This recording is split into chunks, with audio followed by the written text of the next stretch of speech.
Mon projet de thèse est parti d'un constat alarmant. Un tiers des patients atteints de dépression n'en guérissent pas. Les autres, souvent rechutent et subissent les effets secondaires des antidépresseurs qu'ils consomment. Il est donc urgent de trouver de nouvelles molécules plus efficaces et moins toxiques pour soigner la dépression. Et vous l'aurez compris, c'est l'enjeu de mon travail de thèse. Notre idée est d'identifier des molécules endogènes, c'est-à-dire produites par notre corps, aux propriétés antidépressives. Et on a fait le pari que les bienfaits apportés par les nouvelles thérapies comportementales passaient par la production de ces molécules endogènes. Ces nouvelles thérapies comportementales sont basées sur l'enrichissement de l'environnement du patient, c'est-à-dire faire en sorte que celui-ci augmente ses activités sociales, physiques et cognitives. Malheureusement, ces thérapies sont compliquées à mettre en place et ne marchent pas avec tout le monde, tout simplement parce que nous ne sommes pas des clones et que chacun d'entre nous va être plus ou moins sensible à son environnement. Pourtant, étudier les modifications physiologiques chez les patients et seulement chez ceux qui répondent positivement à ces thérapies devrait permettre d'identifier au moins une molécule endogène aux propriétés antidépressives. L'idée ensuite serait de fabriquer un médicament à partir de cette molécule qui, puisqu'elle est naturelle, sera tolérée par notre organisme et avec laquelle on pourra traiter plus de personnes qu'avec les thérapies comportementales. Donc au laboratoire, pour étudier l'effet de ces mécanismes, on a utilisé un modèle, la souris.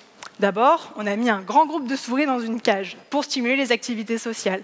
Ensuite, on y a rajouté des roues d'exercice pour stimuler les activités physiques. Et enfin, on a rajouté des objets de différentes formes, couleurs et matières pour stimuler les activités cognitives. Bref, on a créé de toutes pièces un environnement enrichi.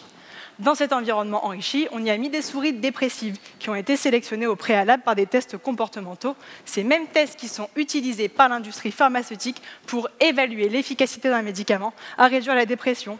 Et de la même façon, on a évalué l'efficacité de notre environnement enrichi sur nos souris. Leur état dépressif avait disparu. Alors là, par une batterie d'expériences, on a cherché ce qui avait changé chez ces souris. Et une hormone, l'adiponectine, se trouvait être en plus grande quantité dans le cerveau de nos souris guéries.